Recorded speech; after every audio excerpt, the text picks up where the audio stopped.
I know you want your voice to be heard on this. So a number of women have come forward. They've made allegations against your husband. Some of them go back more than 30 years. He has said they're lying. Do you believe him? I believe my husband. I believe my husband. This was all organized from the opposition. And with the details that they go, did they ever check the background of these women? They don't have any facts. And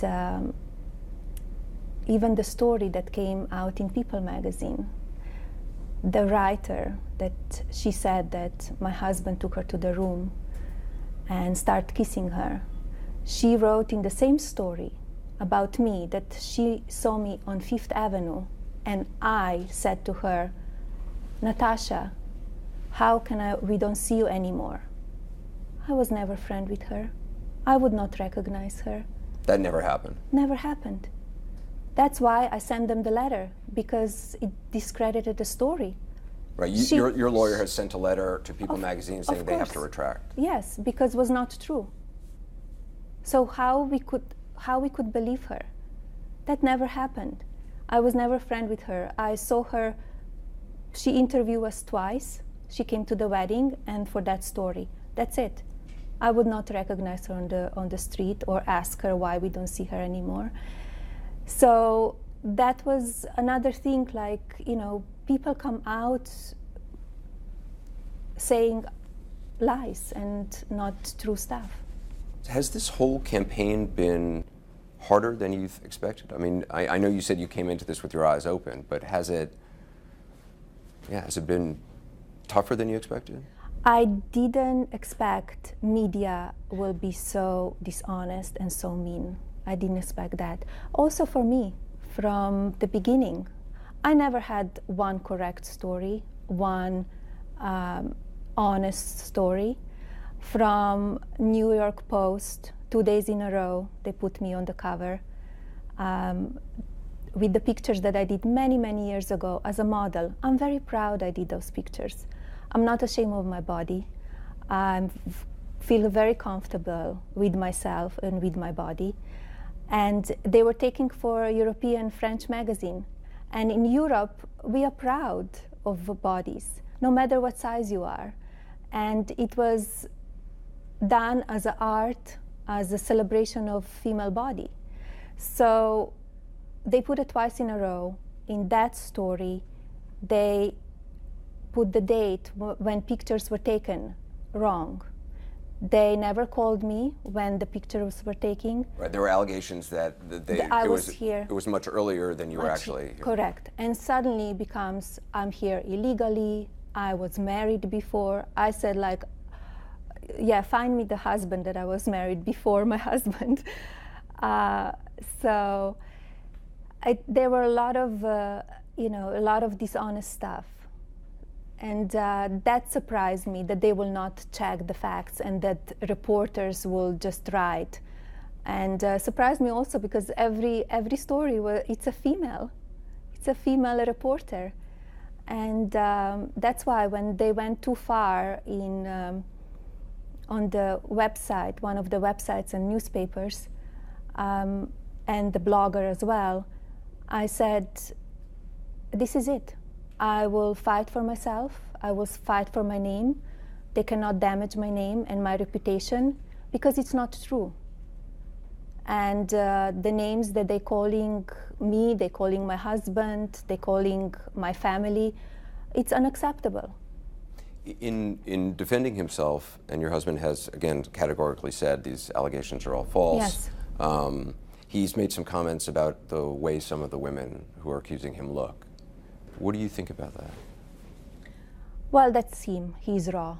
He will say it as he feels it.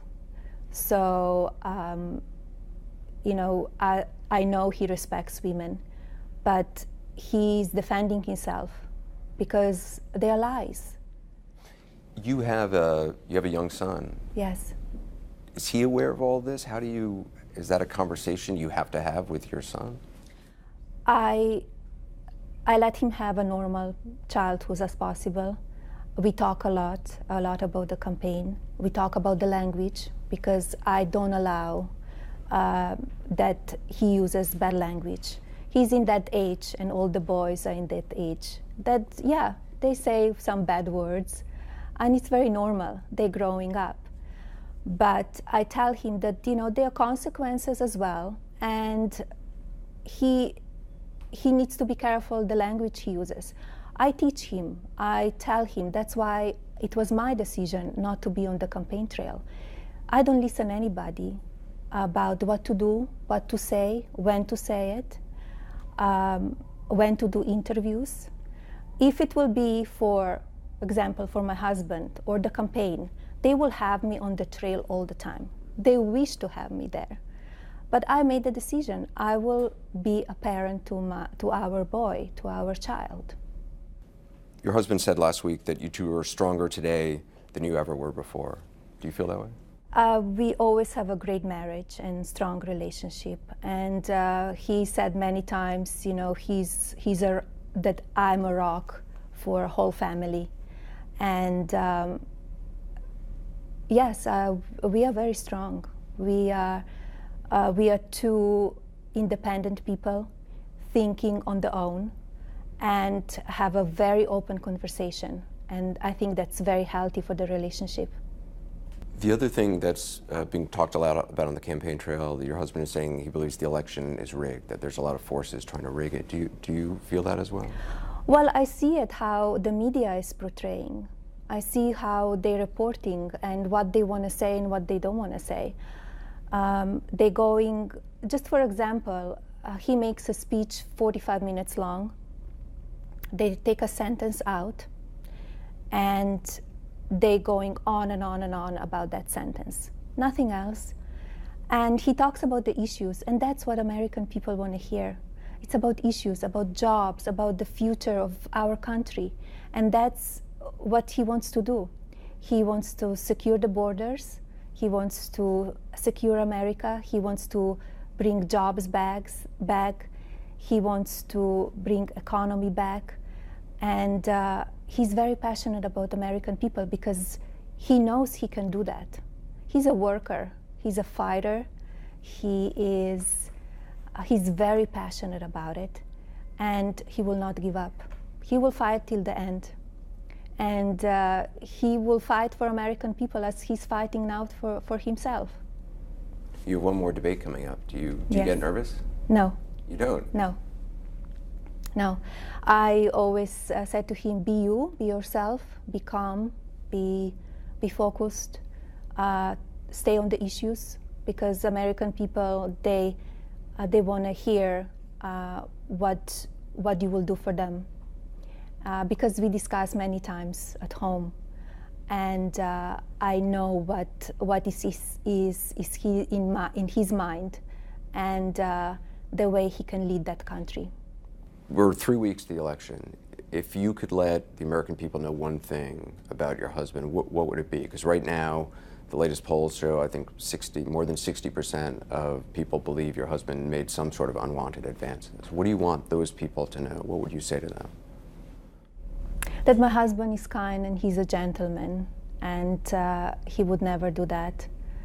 That everything was organized and put together to hurt him, to hurt his candidacy. Organized by the opposition? By opposition, yes. Media Clintons, yes. You think they're working together? Yes, of course. Last time you and I spoke, you talked about what you would hope to do in the White House. Have you given more thought to that? Where is your thinking right now? Well, my passion is the same, helping children and helping women. And also I see now in 21st century, the social media, it's very damaging for the children. We need to guide them and teach them about social media, because I see a lot of negativity on it, and we need to help them. It has some positive effects as well, because this is the life that we live in now, but has a lot of negativity as well. And I see more and more children being hurt by it. There's a lot of bullying that goes on. A lot of online. bullying. I stopped social media a year and a half. You did? I did. For yourself? For myself.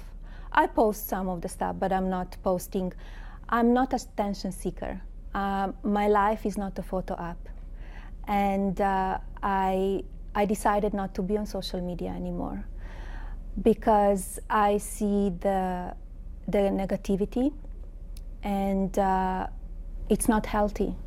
It's not healthy. Do you tell Mr. Trump to not tweet so much?